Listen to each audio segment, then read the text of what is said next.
పాదాబ్జములపై కపోలతటిపై పాలిండ్లపై నూత్న మర్యాదం ఎందు కరంబు క్రిందగుట మీదై నా కరంబుంట మేల్గాదే రాజ్యము గీజము సతతమే కాయంబు నాపాయమే అని వర్ణించాడండి.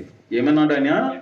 ఆదిని శ్రీసతి కొప్పుపై, శ్రీసతి అంటే లక్ష్మీదేవి, ఆమెని శ్రీ అని అంటారు.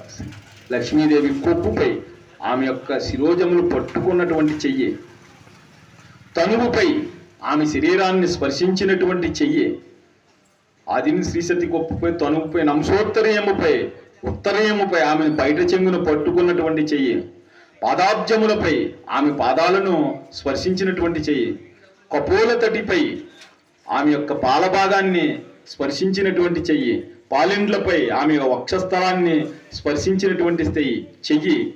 అటువంటి చెయ్యి కింద ఉండటము, నా చెయ్యి పైన ఉండడము దానం ఇవ్వడం అంటే. అంతటి శ్రీమన్నారాయణుడి చెయ్యి కింద ఉంటే, నా చెయ్యి పైన ఉంటే, నేను దానం ఇచ్చే స్థితిలో నేను ఉంటే, దాతగా అద్దిగా శ్రీమన్నారాయణుడు ఉంటే ఇంక అంతకన్నా నా జన్మకి ఇంకా సార్థకమే ఉందయా, నేను ఉంటే ఏంటి పోతే ఏంటి, ఈ శరీరం ఉంటే ఏంటి పోతే ఏంటి అని కారే రాజులు రాజ్యములు గల్గవే గర్వోన్నతిం పొందిరే వారేరి సిరిమూట గట్టుకొని పవంజాలిరే భూమిపైన పేరైనంగలదే శిబి ప్రముఖులు ప్రీతిం యశక్రాములై ఈరే పోర్కలు వారలన్ మరచిరే ఈ కాలం భార్గవా.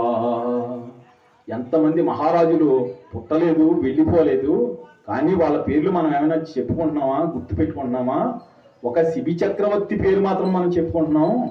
శిబి చక్రవర్తి గురించి మీకు తెలుసా అండి? ఆయన కూడా కృతయుగంలో ఒక మహాచక్రవర్తి. ఆయన ధర్మంగా ఎవరేది అడిగినా ఇస్తూ మహాదాతగా